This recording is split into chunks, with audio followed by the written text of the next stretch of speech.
சொந்தங்களுக்கும் அழகான காலை வணக்கம். எல்லாம் நல்லா இருக்கீங்களா? சந்தோஷமா இருக்கீங்களா? சாப்பிட்டீங்களா? போய் கூழு குடிச்சிட்டீங்களா? சரி, பிரார்த்தனை பண்ணிட்டீங்களா?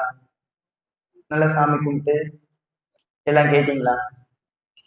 கேட்கணும் இல்லையா? சாமிகிட்ட கேட்டாதான் கிடைக்கும். கேட்காம இருந்தாலும் கிடைக்காது. கேளுங்க, வாய் விட்டு கேளுங்க, மனசு விட்டு கேளுங்க, கண்டிப்பா அம்மா தருவாங்க. இன்னைக்கு வந்துட்டு செவ்வாய்க்கிழமை, நல்ல செவ்வாய்க்கிழமையா?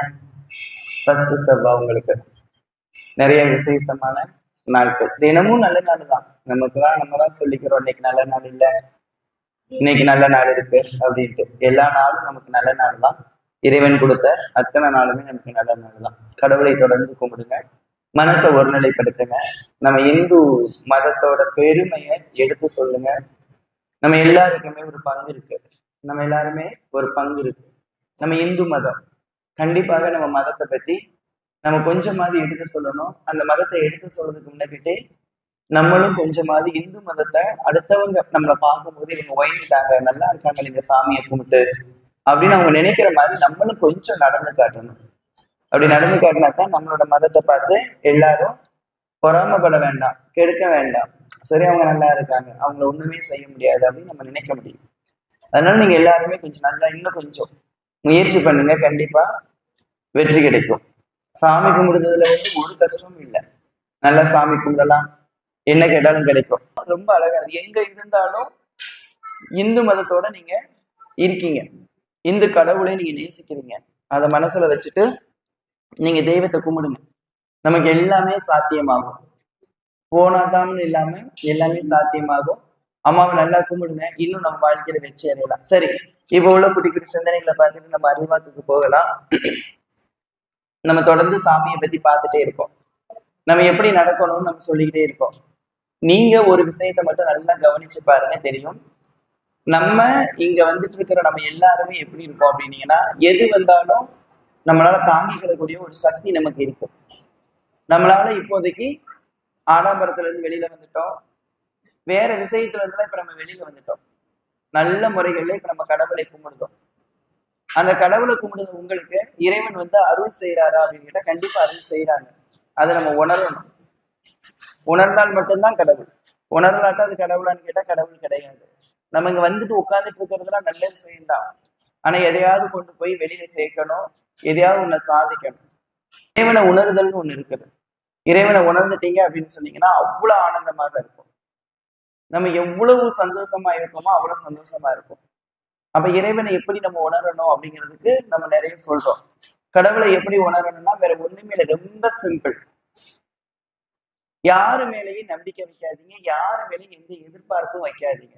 இறைவன் உங்களால ஈஸியா உணர முடியும். எப்பயுமே நீங்க எப்ப கம்பீரமாக எப்பவும் இருக்கணும் அப்படின்னு சொன்னா நீங்க சிந்திச்சு பார்த்தீங்கன்னா ஒரு விஷயம் புரியும். நீங்க கம்பீரமா இருப்பீங்க, ஒரு இடத்துல போய் பள்ளத்துல விழுவீங்க, நல்ல கம்பீரமா இருப்பீங்க. யாருக்கிட்டையுமே வந்துட்டு பாத்தீங்கன்னா தோத்து போகாத அளவு கம்பீரமா இருப்பீங்க. ஆனா திடீர்னு ஒரு இடத்துல போய் பள்ளத்துல விழுவீங்க. அது எந்த இடம் தெரியுமா? எனக்கு என் பிள்ளை போனே போடலையேன்னு சொல்லிட்டீங்கன்னா நீங்க அங்க விழுந்துட்டீங்க. இனி யாருமே புரிஞ்சுக்கலையேன்னு சொல்லிட்டீங்கன்னா உங்க கம்பீரம் அங்க போயிடுச்சு, கேவலம் வந்துருச்சு. எங்கேயோ ஒரு பக்கம் நீங்க தடுமாறிடுறீங்க. யாரு போன் போட்டா என்ன, யார் இனி நலன் விசாரிச்சா என்ன, யார் நலன் விசாரிக்காம போனேன்னு, நான் நல்லா இருக்கேன், எனக்கு இறைவன் இருக்கிறான், மிக பெரியவன் இறைவன், அவன் எனக்கு இருக்கிறான், அவன் எனக்கு போதும், அவன் என்னை காப்பாத்தினால் போதும்னு நீங்க எவ்வளவு தெல்லா இருக்கீங்களோ அவ்வளவு தூரம் உங்களோட கம்பீரம் உங்களோட வாழ்க்கையில உங்களை வெற்றி கொண்டு போகும். நான் என் பிள்ளைய இவ்வளவு பார்த்து பார்த்து வளர்த்தேன், என் சொல் பேச்சே கேட்க மாட்டேங்குது, எனக்கு ஒரு போன் போட்டு கூட பேச மாட்டேங்குது, எப்ப நீங்க நினைக்கிறீங்களோ அந்த கம்பீரம் போயிடுச்சு. என் பொண்டாட்டிக்கு உழைச்சு கொடுத்தனே, என் பொண்டாட்டி என்னன்னே கேட்க மாட்டேங்காதுன்னு உங்க கம்பீரம் போயிடுச்சு. புருஷன் அப்படி நினைச்சிட்டீங்களான்னு போயிடுச்சு, பொண்டாட்டி அப்படி நினைச்சிட்டீங்களான்னு போயிடுச்சு. அப்ப அப்படி நினைக்காதீங்க. உங்க கம்பீரத்தை விட்டு கொடுக்காதீங்க, தெளிவா இருங்க. அவங்க வந்து உங்களை நலன் விசாரிச்சாப்புல உங்களோட ஆன்ம சுத்தி பெற்றுமா, உங்களோட மனம் நல்ல ஆரோக்கியமாயிடுமா? ஆகாது. அமைதியாக நீங்க இருந்தா மட்டும்தான் உங்களோட மனசு ஆரோக்கியம் பெறும். அந்த அமைதி நீங்க என்னைக்காவது எங்கேயாவது நீங்க தேடி இருக்கீங்களா? எங்கேயாவது போயிட்டு ஒரு மணி நேரம் உங்களுக்கு பிடிச்ச இடத்துல செல்போன் ஆஃப் பண்ணி வச்சுட்டு யாருக்கிட்டையும் பேசாம உங்களுக்கு பிடிச்ச ஒரு சூழ்நிலைகள்ல கண்ணை மூடியோ இல்ல கண்ணை திறந்தோ ஒரு அரை மணி நேரம் எங்கேயாவது நீங்க உட்காந்துருப்பீங்க?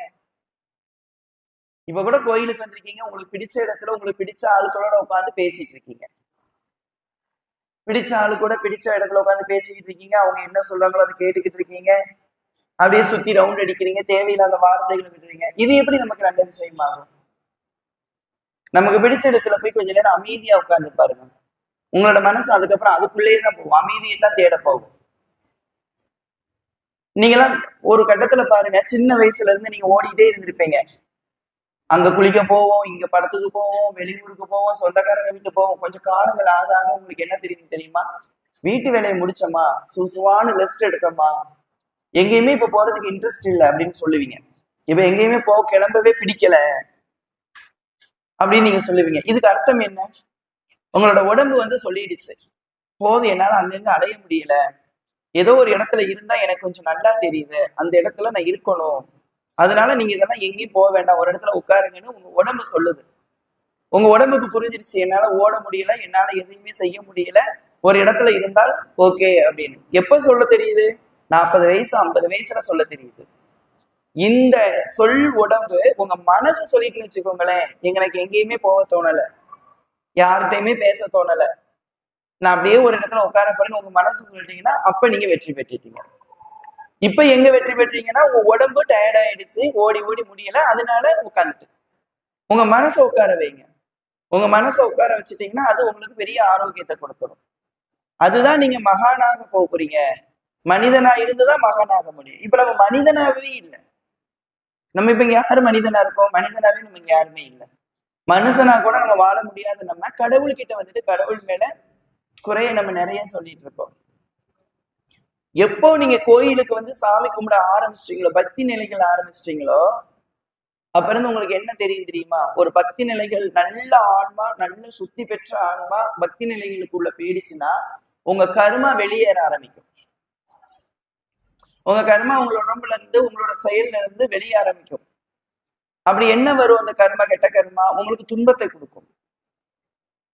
அந்த துன்பம் கொடுக்கும் பொழுது நீங்க நல்ல விழிப்புணர்வோடு இருந்தா உங்களுக்கு தெரிஞ்சிடும், நம்ம கர்மா கொஞ்சம் கொஞ்சமா வெளியேறிக்கிட்டு வருதுன்னு நம்ம நினைக்க தோணும். ஆனா இங்க நம்ம என்ன நினைக்கிறோம்னா, நம்ம கர்மா வெளியேறும் பொழுது, ஒரு கோவிலுக்கு போயிட்டு இருக்கீங்க, எங்கேயோ போயிட்டு இருக்கீங்க, கடவுளை நேசிக்க ஆரம்பிச்சிட்டீங்க, ஏதோ ஒரு கடவுளை நேசிக்க ஆரம்பிச்சிட்டீங்க, உங்க கர்மா ஸ்டார்ட் ஆயிடுச்சு, பாவங்கள் குறையிறதுக்கு ஸ்டார்ட் ஆயிடுச்சு. உடனே உங்களுக்கு துன்பம் வருதுன்னா, நான் இந்த கோயிலுக்கு போனேன், எனக்கு துன்பமா வருது, இந்த கோவிலுக்கு போனா, நான் கடவுளை கும்பிட போனேன், எனக்கு பிரச்சனையா எனக்கு கடவுள் கொடுக்குறாரு, என்னத்த சாமி கும்பிட அப்படின்னு நீங்க எப்ப நினைக்கிறீங்க? இப்படிலாம் நீங்க நினைக்க ஆரம்பிப்பீங்க. அப்ப நீங்க சிந்தனைகள் எப்படி கொள்ளணும்னா, எனக்கு ஸ்டார்ட் ஆயிடுச்சு, என் கர்மாவை வெளியேற்றுறான் இறைவன்.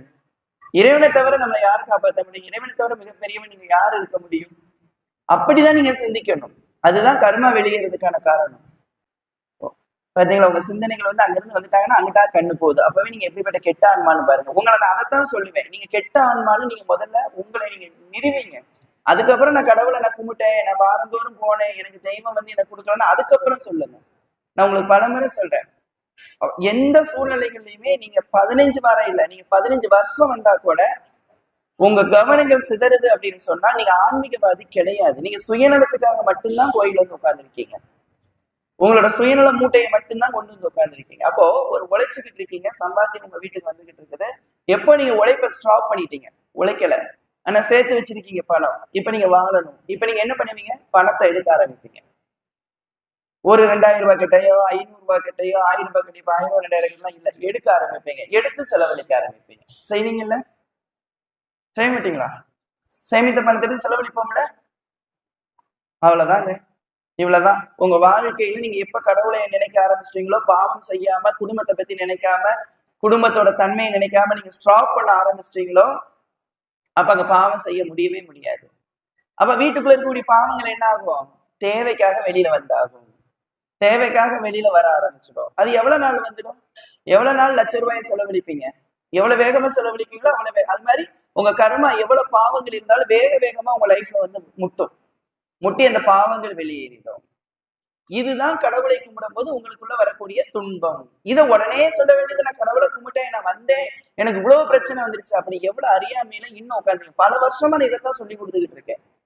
இப்படி வந்துருச்சுன்னா நீங்க நல்ல மனுஷங்களா ஆயிட்டீங்க, நீங்க புனிதமானவங்களை ஆக ஆரம்பிச்சிட்டீங்க, அதனால உங்களுக்கு துன்பங்கள் வர ஆரம்பிக்குது. அந்த துன்பங்களை என்ன பண்ணும்? அனுபவிச்சு வெளியேற்றுங்க. அனுபவிச்சு வெளியேற்ற இன்னொரு பாவங்கள் வராது. இதைத்தான் உங்ககிட்ட நான் பலமுறை சொல்லி கொடுக்குறேன். ஆனா நம்ம அதை கேட்கறதே கிடையாது. நம்ம எல்லாருமே நான் உங்களுக்கு நான் போன வாரம் கூட சொல்லியிருக்கேன். தொடர்ந்து ஒருத்தங்களுக்கு நல்லாவே நடக்குது எல்லாமே அப்படின்னா, முட்டாளுக்கு கூட இறைவன் மேல நம்பிக்கை வரும். இங்க போனா எனக்கு நல்லா இருக்கும் அப்படின்னு யாருக்கெல்லாம் நம்பிக்கை வரும்? முட்டாளுகளுக்கும் வரும். அது வந்து பெருசா ஒண்ணும் கிடையாது. அது பெருசா ஒண்ணுக்கு சொல்லி கொடுக்கணுங்கிற அவசியம் இல்லை. முட்டாளுக்கும் இறைவன் நம்பிக்கை வரும். முட்டாளுக்கு இறைவன் நம்பிக்கை வர்றது நல்ல விஷயமா? எல்லாத்துக்கும் கொடுத்து கொடுத்து உங்களுக்கு நல்லது நடக்கணுங்கிறது நல்ல விஷயமா? அது நல்ல விஷயங்கள் கிடையாது.